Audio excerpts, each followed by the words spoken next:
Howdy, Jay. Hey, what's going on?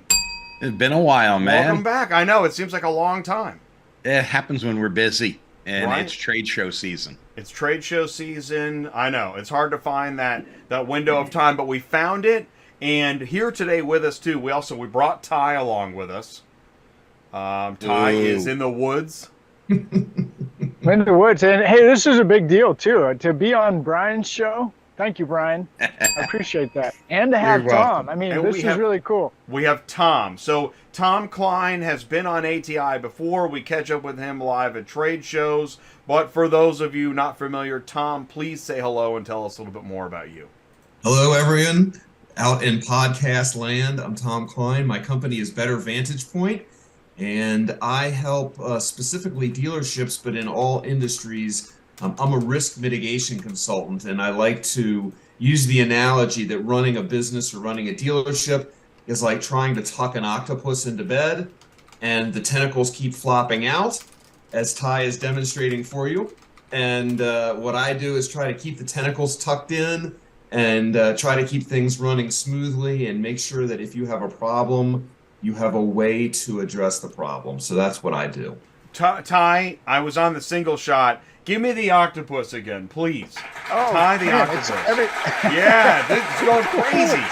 And then you call Tom Kline, and Tom Kline comes in. It's okay. Go to bed. I want to say, Tom, I think that is a genius marketing analogy because you start to envision. I mean, you can't help but visualize an octopus. Oh, yeah. Right. It's brilliant. Another round of applause. I mean, really, I love that. Thank you. Great. Yeah, really good. Yeah, better than my herding cats one. The octopus is a real good visual. I love it. Really, it's so good. Okay, here's what I want to do. I'm going to go ahead and to get this show going. We know we're talking about risk mitigation. And by the way, camera one, I know you hear risk mitigation, you're just like, I'm going to fall asleep, right? But well, we're going to wake you up. We're going to go worst case scenario on you. But right before I do the top 10 issues that I found, Tom scared the heck out of me when we caught up with him at Auto Intel Summit. What were you talking about?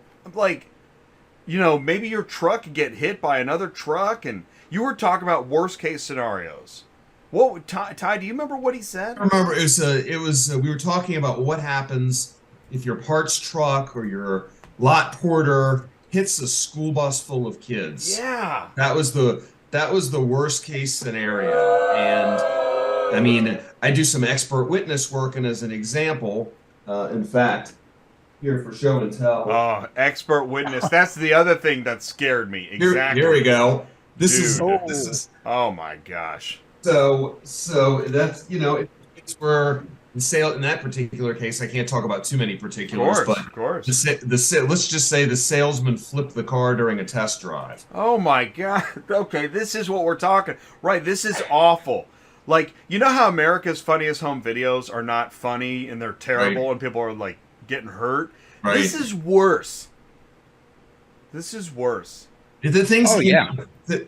What I like to say, Jay, is don't get a case of the yets. Hasn't happened to me yet. Oh, I don't have a wow. problem yet. Case of the yets. Don't in your business get a case of the yets, because things happen to someone and it could happen to you. And so you have to be prepared for those kinds of things. Have you seen, there's a movie where the guy has a miniature set of like a Camaro smashing into a house and it catches on fire? Can't think of the movie. That's Tommy Boy.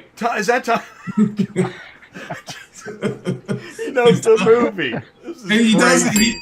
he's trying to pitch the guy in his office, and he does it right on the guy's desk. Okay. So as funny as that is, this worst case scenario is like you talk hitting a school bus. All right, so there you go. Your 9-car hauler hits a school bus, right? Or how about you see the 9-car haulers on the side of the road? I don't even share it anymore. I see it. It's at least once a month, and 9 cars on fire on the side of the road. That's probably a more realistic risk for our audience is what is their liability in that fire? Did they fail to maintain their equipment properly, and so a wheel bearing caused a tire fire, which led to the loss of load? failure to maintain your equipment is one of the top reasons insurance will deny your claim. Did you ship something you shouldn't have? Did you fail to properly inspect and assure that vehicle's in good shape? Are you shipping a salvage car that's damaged with the battery still connected so it has live electricity in it? Couple of bumps, short circuit, poof, it's in flames. And that's what risk management, not to speak for Tom, but I do similar work that he does. That's what risk management is all about. Did you take all precautions? The jury loves this, that a reasonable and prudent person would in a similar position without using scare tactics. This is what's just back in the news now. The nuclear verdict against Warner Enterprises from a crash they were involved in several years ago. They were awarded, the plaintiff was awarded over $100 million, and Warner appealed it because their driver was traveling in the opposite direction on the interstate.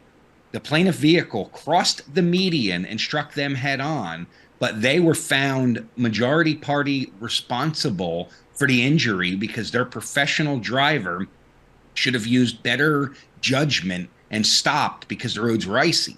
The problem I have with that particular verdict is westbound I-20 was not icy, only eastbound was.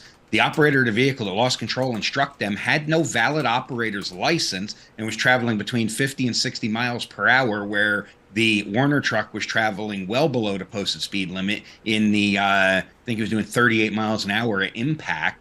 And yet Warner was found liable for 90 plus interest, so now 92 million. The driver is up with 13 million. Everything that man ever earns for the rest of his life is going to go to settle that lawsuit, his liability on it, for just doing his job. And so that's where being super trucker in this fog and the snow and all that, you got to think about these points today and ask, is it really worth it? Absolutely. And further, there was recently a judgment in Georgia. I don't think it was a trucker. I think it was a Ford 250, F-250, I think, of which 2 people were killed in that accident. And the person who was driving, the jury came back at $1.7 billion verdict. Now, I don't know that will stand, but the numbers are just staggering. Yeah, it really is. And so Tom and I, different approaches, different sides of your business, but our goal is to keep you thinking about these things so that you don't end up being that person.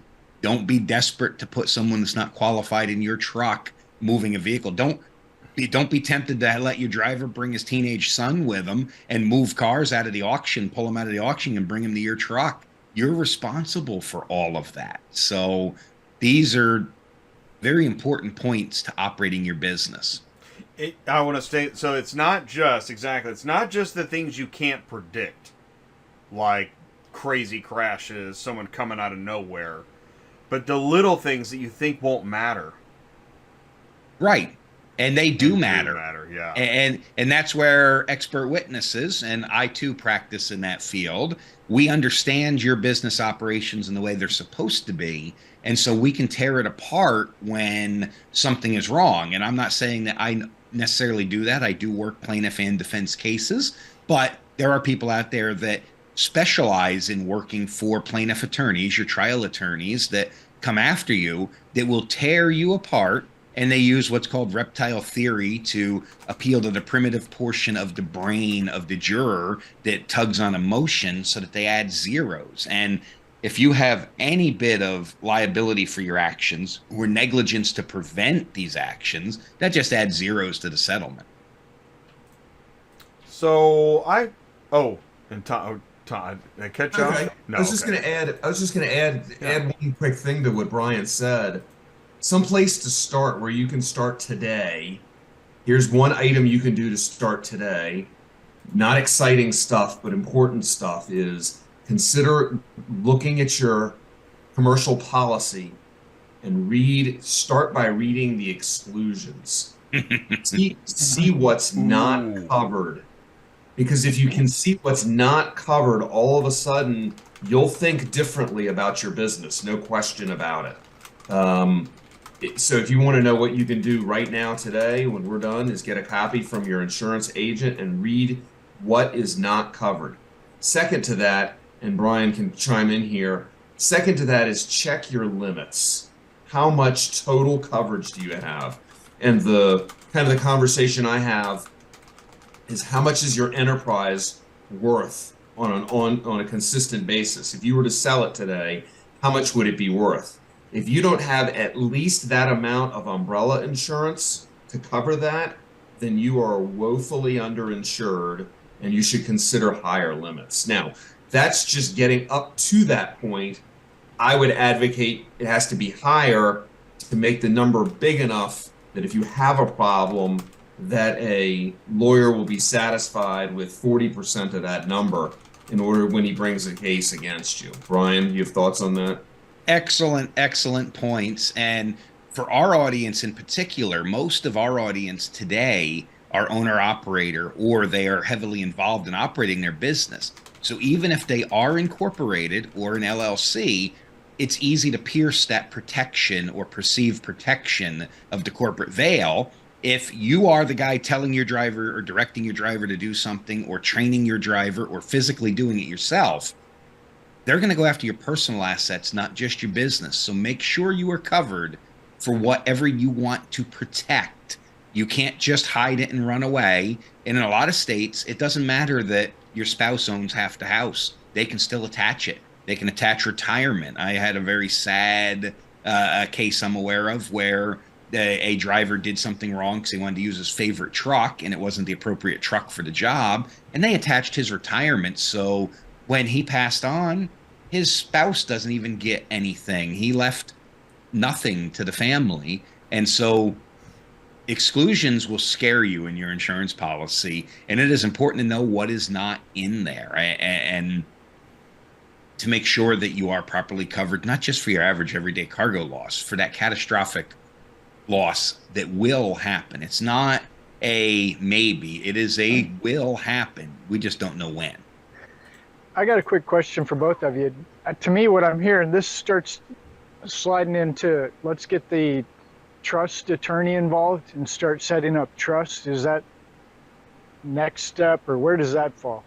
Because as a business owner, you want a living trust, I would assume. Is that right?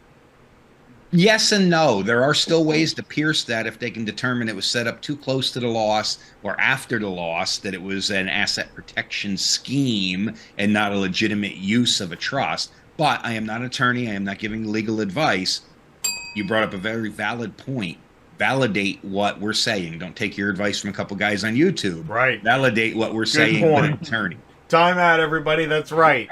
This is a show featuring business experts, but we're just talking. If you need legal advice, please seek legal advice. But some of these tips, like, it's interesting how a sobering moment such as looking up your exclusions on your insurance policy, I mean, that could be helpful. Well, I'll give you a common exclusion. Think back a couple of years ago when truck drivers were driving through, the protesters were blocking the road. Most insurance policies exclude civil unrest, and if you deliberately entered that area to push your way through to teach the protesters a lesson, your loss is not going to be insured. Oh, how about the professor in the news right now that put a machete to a press reporters? Do you see this? No, I have not seen that one yet. Oh my God! First of all, lost their job as a professor. But yeah, like that's okay. So civil unrest. What other things like civil unrest might you find in exclusions? Is this a really long list? Oh yeah, typical acts of war. Sometimes even weather damage if you don't take reasonable precautions. I have seen hail damage on full loads of cars denied because the driver didn't stop driving and drove into the storm that was predicted. I have seen damages denied for cargo loss and the term's escaping me, your comp and collision, but physical damage. Thank you. So because the driver didn't take precaution to prevent additional damage to the truck, load, or cargo while it was in their care, custody, and control. My recommendation is that Metallica look into the exclusions page. That's where you're going to find new ideas for songs and albums. So, and the key point to your insurance policy is if you don't understand to ask somebody that does, and your exclusions dictate everything. A lot more is excluded than is included. The insurance company is trying to assume as little risk as they legally have to assume for the premium they collect. And if the deal is too good to be true, and you're one of these guys with a very low rate policy, it's probably because the exclusions have transferred most of the risk to you for self-insurance. Absolutely.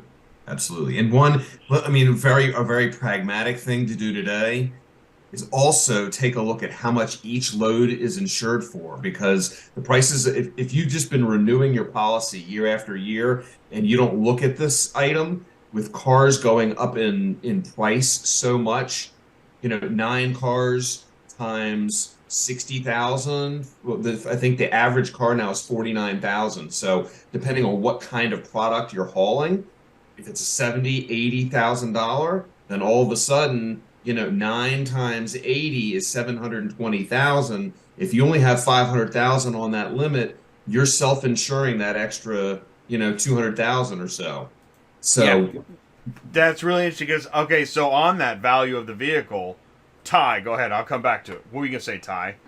Well, it may not be the appropriate time for this, but this would be a great conversation between Tom and Brian, because this happened to me in my early days when it started adding trucks.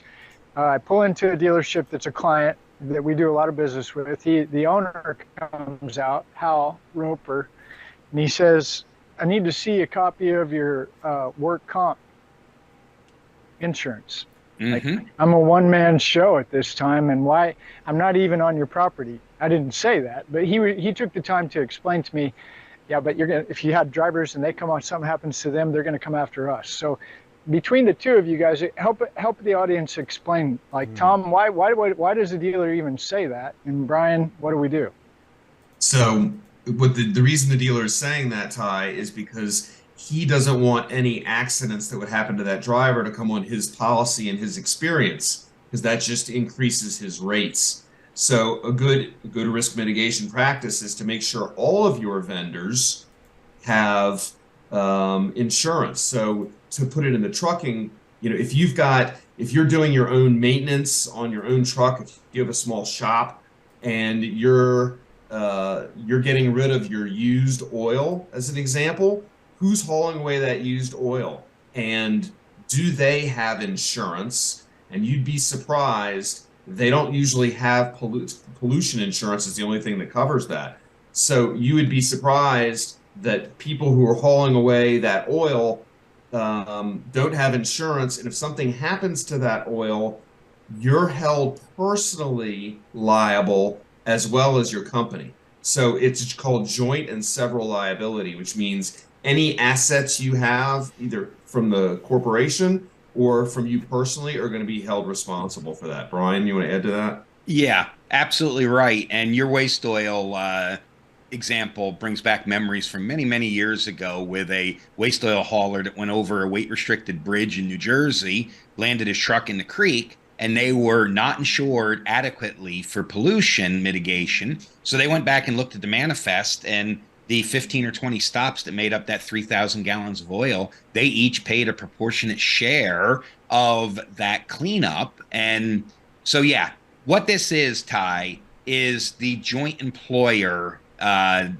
concept, where when you have contractors, and in this case, you're picking a vehicle up on behalf of that dealership or one of their clients, you have responsibility while they're on your property. So the way they mitigate their risk is to make sure you're properly insured. And now I'll give you another example. We had a driver in my trucking company have a heart attack at a dealership in upstate New York. He was shoveling a car out of a snowbank and he fell down with a heart attack. He survived, but he never drove again. My workers' comp paid for it, and part of it was paid for by the dealership's worker comp, because it was determined that they did not make reasonable access to the car because they had plowed it into the snowbank, which had then froze, forcing the driver to do something that was uncustomary when loading cars, dig it out of the snowbank. And so we shared that claim together. Had they had it clean and accessible, my workers' comp would have covered it. But if I didn't have workers' comp and wasn't doing things legitimate, they would have been on the hook for the damages to my driver because it happened on their property. And then it affects their experience modifier, which is the amount they multiply your premium per $100 in payroll by. And you end up paying a few extra cents for every dollar you pay every employee for the next 3 years or whatever the time frame is. That's why they want that proof of information, that proof of insurance from you. And this is an interesting example because we know there are many times a driver does have to dig a car out and is thinking, I shouldn't have to do this. Worst case scenario is He's thinking driver has a heart attack. He's using other words in his mind, but right. Yes. The whole time. He's and this is why good dealerships and good brokers will want to see proof of adequate cargo and cargo specific for automobiles, because that car is covered under your cargo insurance when the driver is pulling it out of the dealership or auction and driving it to and or from their vehicle. And then it has to be a declared employee. It can't just be the homeless guy off the street that you gave $20 to be a car puller for the day, which is why we ask our professional car pullers to provide us with proof of insurance. Say, now your car puller needs insurance, right? Right. All of mine had to give me insurance, and I had to be a named additional so that I could file the claim. And that's another thing. You'll see they ask for named additional, not just certificate holder. That is so they can file a claim on your behalf if there's a loss, even if you protest it. And in fact, this is where the idea that, oh, well, we'll just hand it off to another carrier or stick it at a terminal every time, it's not just an inspection thing. Right. This is a liability. Wow. It gets so complicated so quickly. And this is exclusions. One of the largest auto insurers out there, one of the largest insurer companies out there for commercial auto for auto transporters, Progressive, does not allow terminal operations, which means they only cover you if you load that vehicle on your truck and do not unload it until you get to where you're going. You can't even unload it to swap a load. If you damage it in the parking lot, moving it from position 1 to position 9 to rebuild your load, you're self-insuring for that risk because it's in the exclusions. No way. You can't same with OOIDA's auto insurance. They will not cover it to come off your truck and sit on a ground for terminal operations for storage or even for repositioning on your load. So read your policy and make sure you understand the risk you're assuming. Ty, you're lighting up like a Christmas tree over there. Right? Well, I had this actually happen. It's funny. So it's did? Springfield, Missouri, 166. You get the car pullers. Well, the way this auction's located, you literally have to cross 4 lanes of traffic. So it's always scary anyway. It's a busy road. Sure enough, the car puller guy, it's late at night, they go across the street, they get T-boned. Guess what they don't have? I've had it happen to me personally. I mean, it's a real story. Yeah, you bought a car. Oh, not only that, I had to take care of the people that got hurt. You bought 2 cars plus a bunch of doctor bills. It was nuts. But that's really what happens. And here's my big takeaway. Tom Kline, what Tom Kline said, we love Tom Kline. I love what he said. He said, here's 2 things you can do right now. And Brian backs it up. I know. But let's close with the 2 things that you can do right now to benefit you, which I think we should all be worried about us because we're the ones doing it, right? Tom, tell us. Right, I don't know if I remember them. No, the 2 things. Number 1, check your limits to see if you have adequate coverage. For if you're, depending on what kind of cars you're hauling, if you're hauling junkers, that's one thing. But if you're hauling new cars and they're $80,000, or in some cases, so I have just a quick aside, I have a former client who is a Lamborghini dealer, and each of those are $400,000.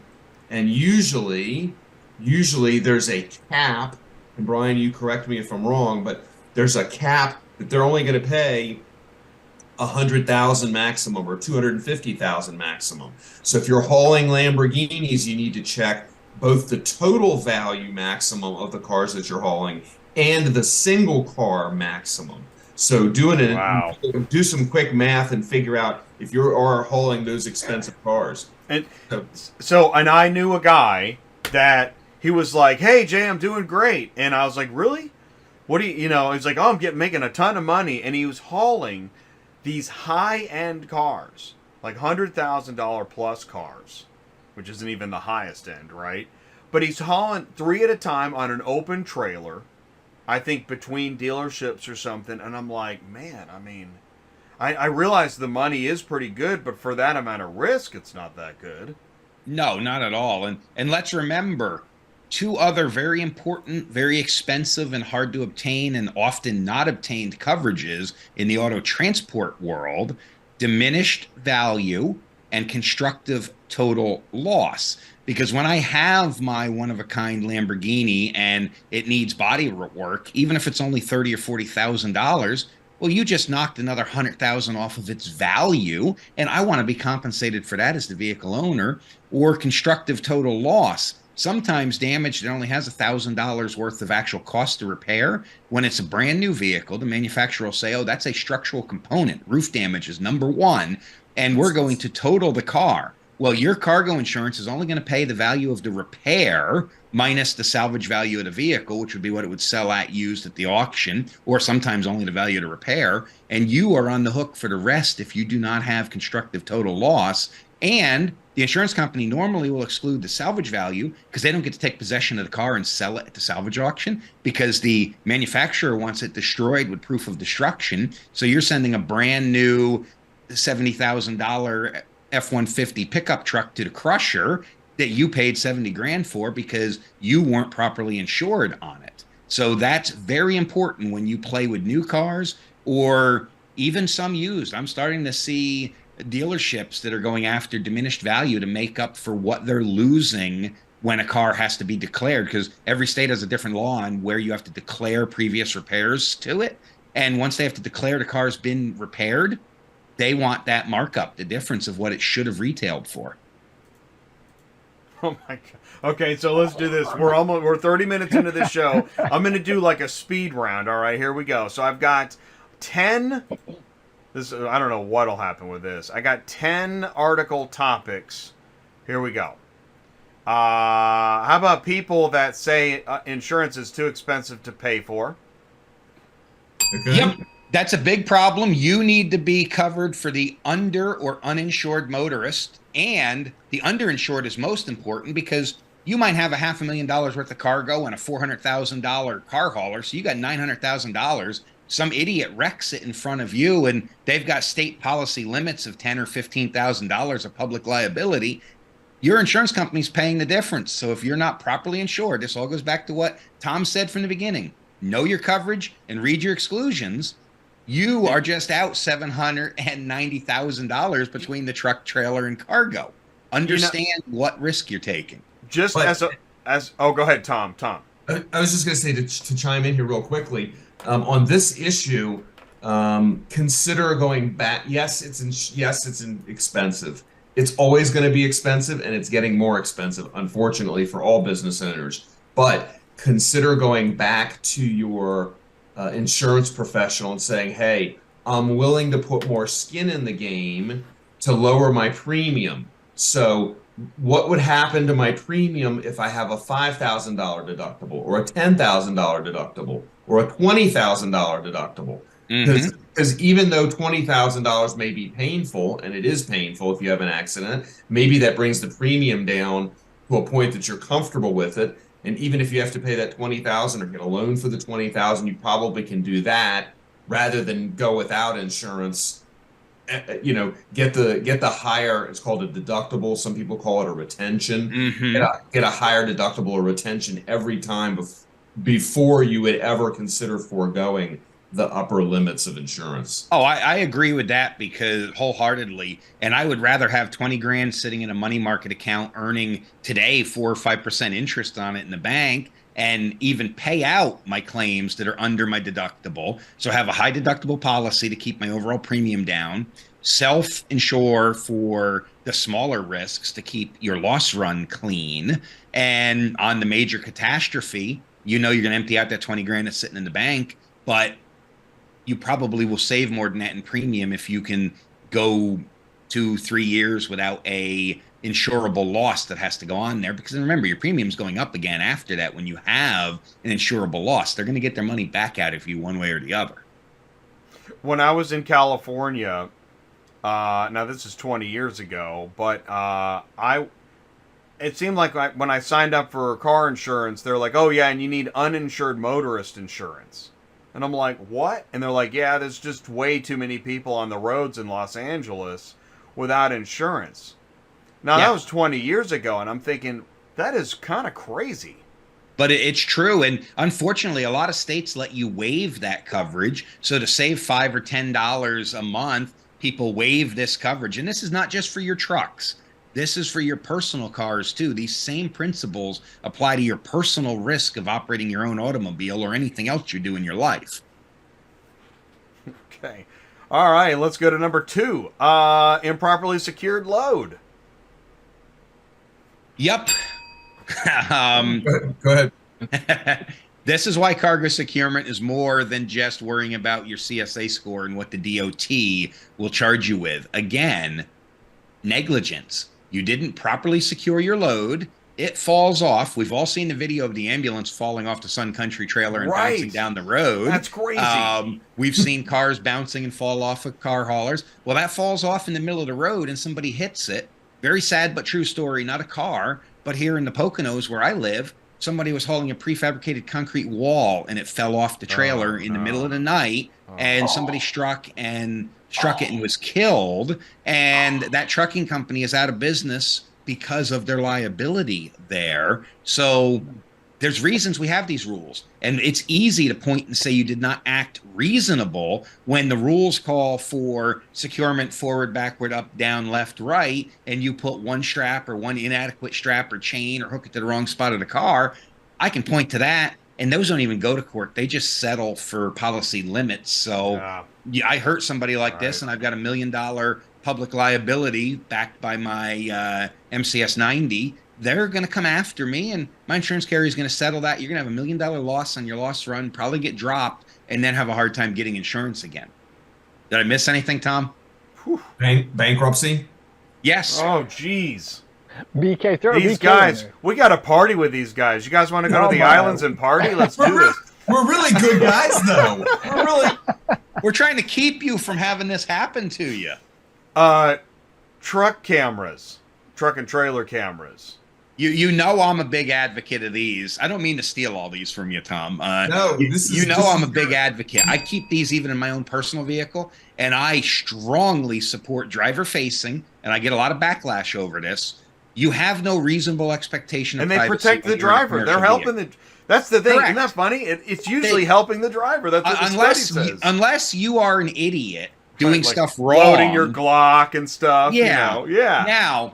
Now, seriously, even if you are doing things wrong, the studies show that when you have camera footage, the claim settles quicker. And when they settle quicker, they settle for a lower dollar amount, which overall helps your loss run and maybe could even settle for within your policy limits, so they're not coming after your personal property. So driver-facing cameras are incredibly important, and you have no expectation of privacy in a commercial vehicle when you're an employee, excuse me, except maybe when you have a sleeper, and the cameras are mounted to the windshield.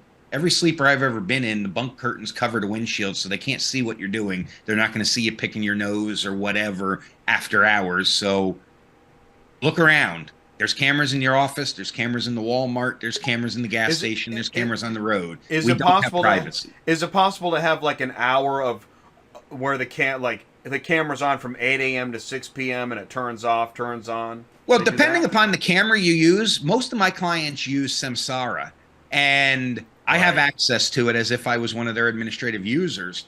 I can't just randomly go look inside somebody's cab and pull that footage. It has to trigger an event. So it's always recording, but the AI determines what's an event and sends that footage to a human for review. The only time I can look at a camera inside the truck is if I'm doing a diagnostic test, and it gives me a quick snapshot to say, yep, it is working. I can look at the outward-facing camera in real time anytime I want, but no one's sitting here watching you when you're driving your truck. Okay, you know what? That's pretty cool. I like that. Good job, Samsara. Yeah, the robots are watching you. That's it. Oh, okay. Speed limiters. Speed limiters. All right. As a professional driver, I don't want the truck to tell me what my maximum speed can be. I want to have the ability to adjust it. However, as a risk mitigation person, if as a company owner, I don't take every reasonable precaution to prevent my drivers from doing something inappropriate, I'm opening myself up to additional liability. So when you have a fleet, this is an individual decision you have to make. Do you set speed limiters on your truck to the average speed you want your fleet traveling that you've determined is safe through science and data, or the maximum speed limit in the areas they travel in? Or do you let your driver make that decision? I don't believe it should be a mandated regulation, but it's an industry recommended best practice. The same thing with the electronic logging device. We did have a lot of drivers that were cheating their hours of service, but not all of them. But a couple of bad apples ruined it for everybody. ELDs are the law of the land today, so you should figure out how to comply with them and how to bid your work appropriately so you're not asking your drivers to cheat, because that is liability that will hang you in court later. Hey Tom, what's going when on a test drive? What's the coverage of a consumer on a test drive and they do something dumb? So I'll answer that question. Let me just add one comment to what Brian said. If you do use speed limiters, I would certainly go back to my insurance carrier and ask for a reduction of premium, because all of a sudden you're helping reduce their risk. And in answer to your question, Jay, on a test drive, if something happens to the passenger, it's up. The potential liability is whatever the liability is and whatever the judge says or the jury. But as far as what the insurance will pay, that's the maximum limits on the liability. If they have 10 million, it's 10 million. If they have 20, it's 20. If they have 30, it's 30. So when they're on a test drive, it's their insurance. That's not the dealers. That's a long and complicated question. Ooh, Let me simplify it by saying if something happens, they're going to go after the dealer's insurance. Yeah, that's what I was thinking. Yeah. I mean, you can make the argument, the dealer can make the argument that his insurance or her insurance is primary, but practically speaking, the amount of their coverage isn't going to be a lot. So you're not, from a business perspective, it doesn't help you much. Because they're going to have 500,000 of liability generally. That's what, if you go home and the three of you check your personal insurance after today, you probably have 500,000, maybe you have $1 million, but it's usually not more than that. So the event of a difficult loss where somebody is severely injured or somebody's killed, even if the person's insurance is primary, the dealership's insurance is going to be excess, and if it's a severe accident, it's going to go up to the limits of that policy. Remember, the business has deep pockets, not the average person buying a car. And so they go after where the biggest piggy bank is. Well, they go after everybody. You'll find everybody named on the complaint. Is that what you see a lot of, Tom? Yeah. Absolutely. Anybody they can think of. Yeah, there's a reason for that, too. And now, one more note on passengers, not related to your question. But remember, all commercial auto, I should say, excludes passengers that are non-business passengers without a rider to the policy for having a passenger in your vehicle. So if you allow your drivers to bring their kids, their spouse, their girlfriend, the streetwalker they picked up on the corner, you are taking responsibility for their injuries as the vehicle owner and operator, unless you've made them purchase a separate rider for passengers.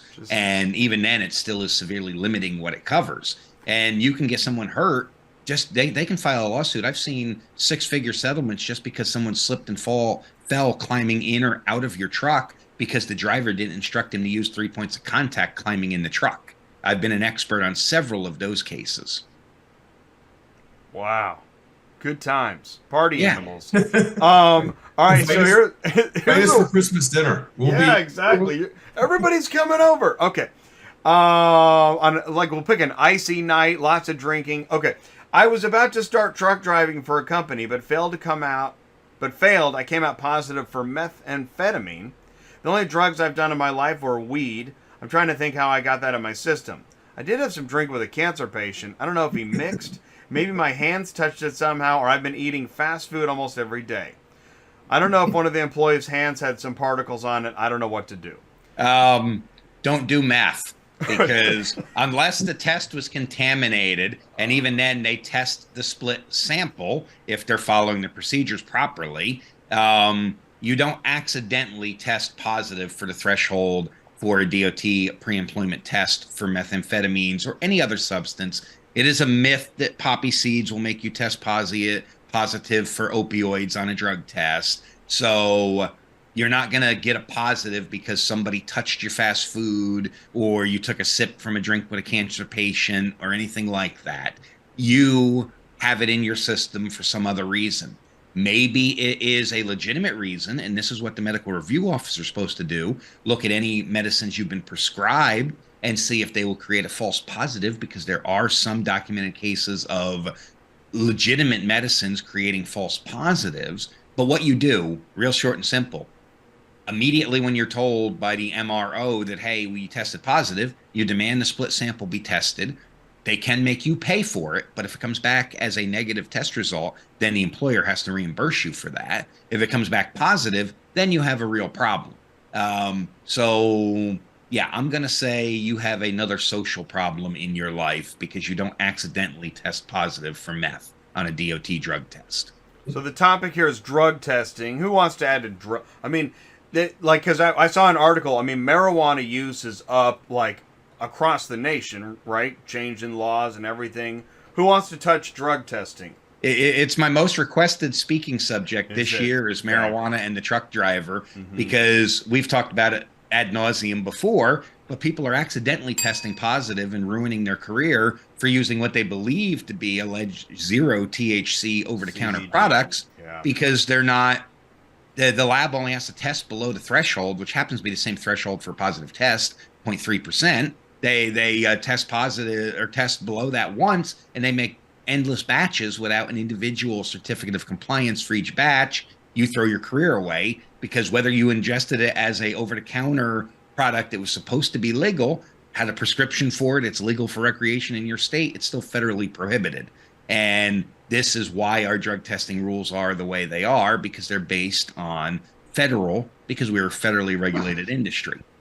And maybe you can speak, Tom, to why it's important as an employer not to discontinue your drug testing program, because I have a lot of my customers that want to discontinue their workplace drug testing program, except where required for DOT regulated drivers.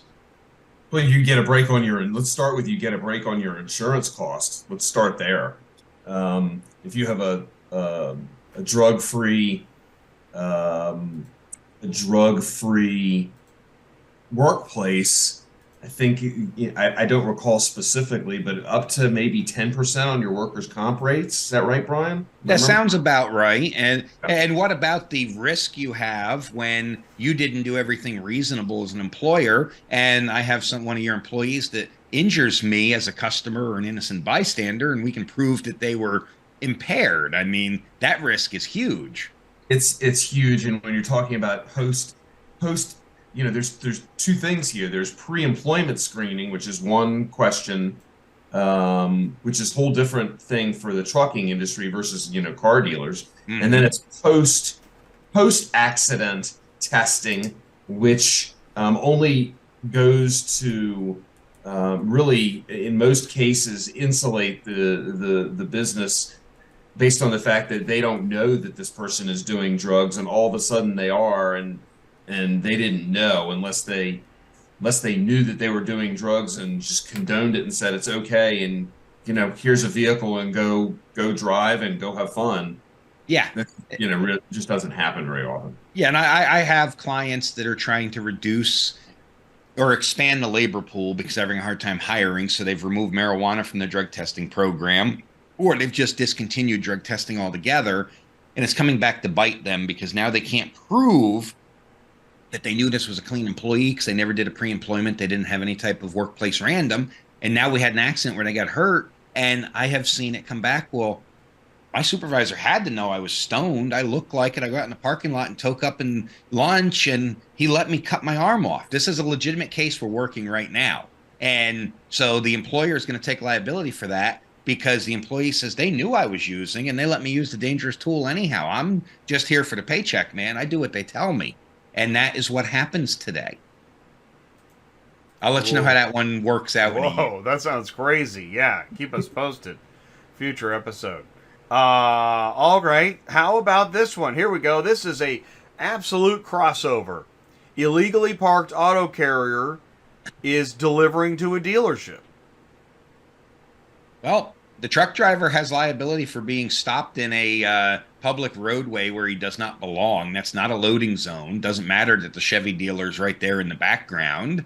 The professional truck driver has a duty to operate in a safe manner. And if there is nowhere safe to unload right there, then they need to find somewhere safe to unload. And personally, as a former auto transport owner, I put that square on my client. I'm not servicing you if you don't have a place off of the public right-of-way that I can unload my truck. And how many dealers say, yeah, you just park in the center lane? A lot of them in metropolitan areas because the real estate is very valuable. And in Houston, there's a lot of that in Houston. Yeah. And they get upset when you just back down their main driveway and block the whole parking lot up to unload. But I'm sorry.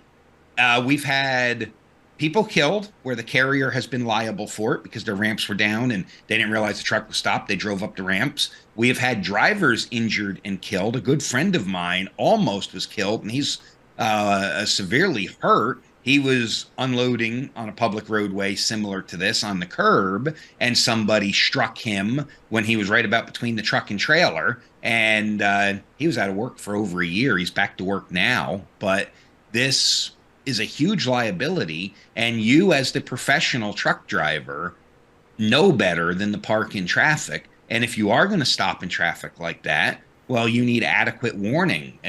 You can get a fine for not putting your triangles out. I was going to say he has no cones, nothing. Yeah, he does not. He's not defined a safe work area, and his employer allowing him to do that. The employer has a duty under the general duty clause of OSHA to provide a safe working environment for their driver. OSHA does not regulate transportation when we're driving down the road, but as soon as you're parked and out of the truck, they do. And he's immediately adjacent to a fixed structure. That's OSHA now jurisdiction.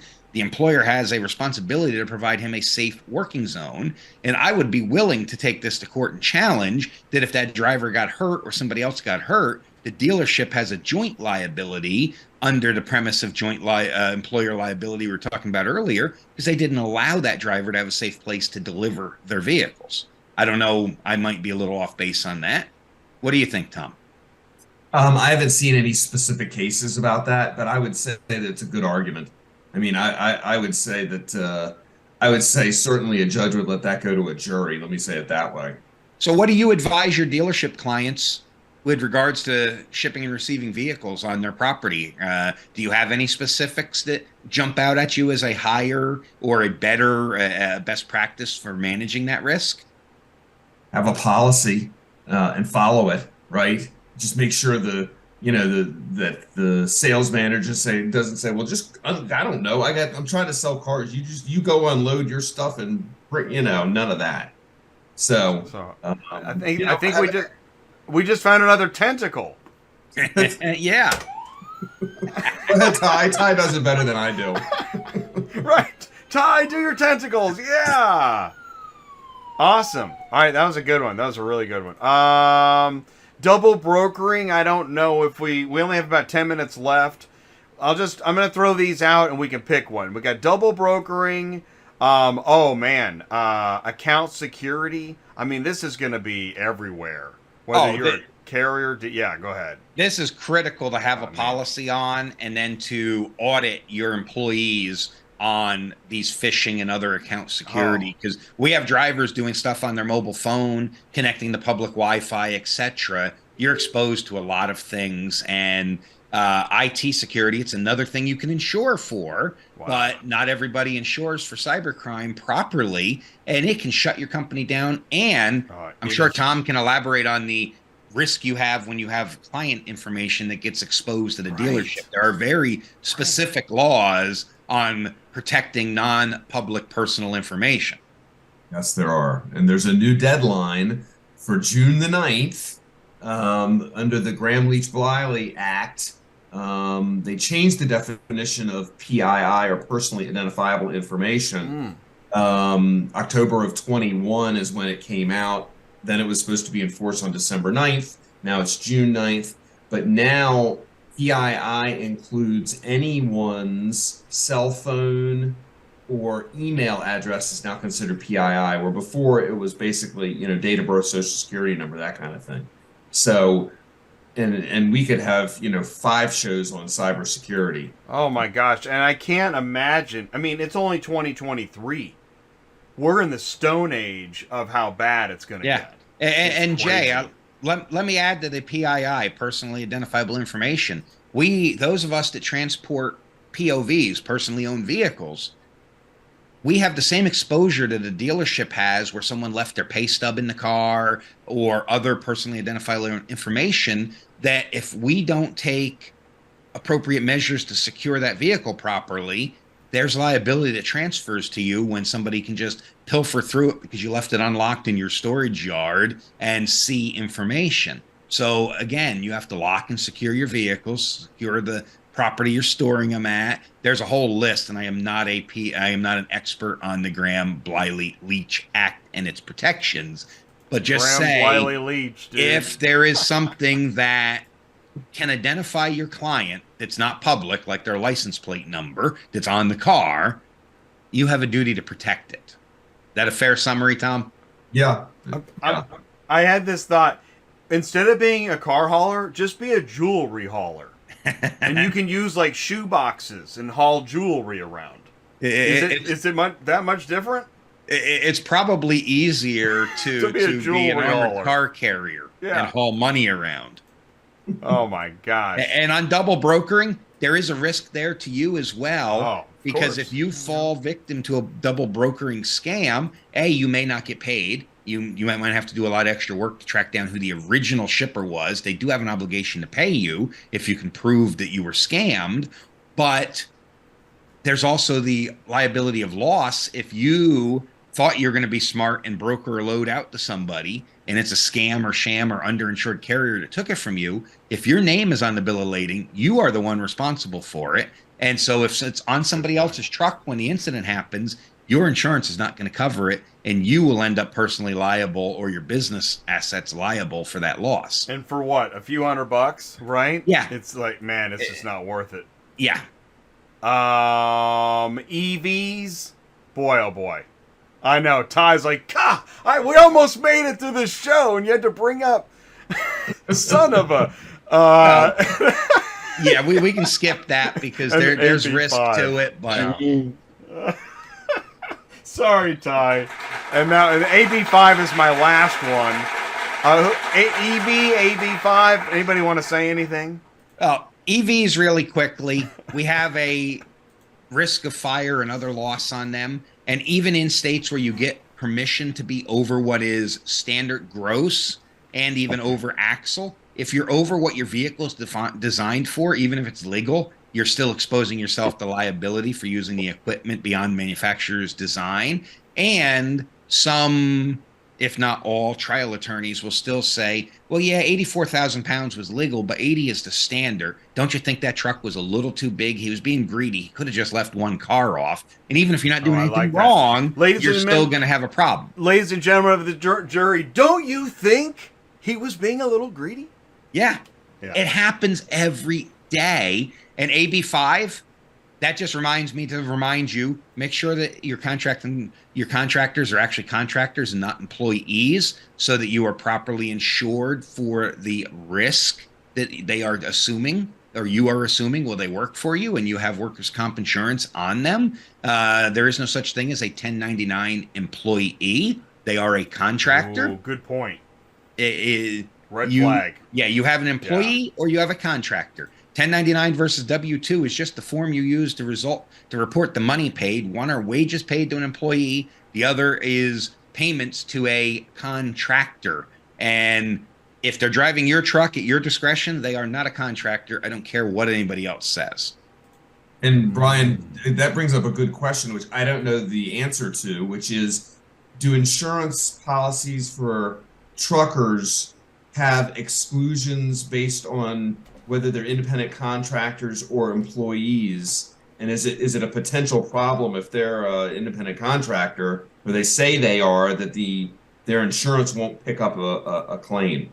Yeah, yes and no. A lot of your commercial auto policies will specifically spell it out that they have to be a bona fide employee of your company. That said, if you're an interstate motor carrier, the MCS 90 requires them to take responsibility for anything that happens with your DOT number on the side of the truck. So they will make whole the public, but they may deny the claim internally and come after you if that was not an authorized driver. So as far as the driving part, as long as we've run their license, they don't differentiate between employee or contractor. But other parts of the liability, they can. And if they get injured on the truck or anything else, they're going to come after you with a lawsuit when they find out they didn't have workers' comp and the Department of Labor says, oh, you should have been an employee. So there are other exposures. The physical public liability for driving, they will cover them as long as you listed them as a driver. Other parts, you're going to be responsible for it. There you go. Thanks for that. Well, I've got to say, since we just have a couple minutes left, I like to say on Tuesday nights that I try to produce mobile trade shows. This was literally a stage presentation at a trade show, except we did it on a Wednesday on Zoom. Amazing content and information. I can't thank Tom, you enough for being our special guest today, and Brian, of course. This is why we do this show. This show, man, there's so much here. Thank you, Jay. Yeah, so if you're a dealer guy, get a hold of Tom. If you're a truck guy, get a hold of Brian. Exactly. You got it covered. I'm going to share the links in the live chat. Go ahead, Brian. Yeah, I was going to say, speaking of that, we got about 2.5 minutes left. Is there anything important in the live chat for today? Any pressing questions? So I don't think there are any questions. There's been, I'm sharing these links, Brian Riker and Fleet Compliance Solutions. Just pull up the live chat. We've got, Rob Stevenson is in here talking about, same thing happened at a repo lot, and then Rob was talking about same thing at a dealer. John Larrick is here. Brova Chaz Lemon, who is kind of a newer viewer, is, happy to be here and learning. But I don't think 925 Logistics, what's up?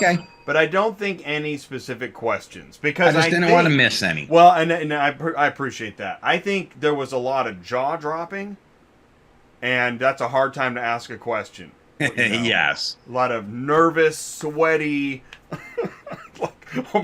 Everybody's running either to their policy or from it. Read your policy and keep your agent in the loop. It does you no good to not be transparent with your agent. They are on your side to make sure you are properly covered, or at least understand the risk you're assuming.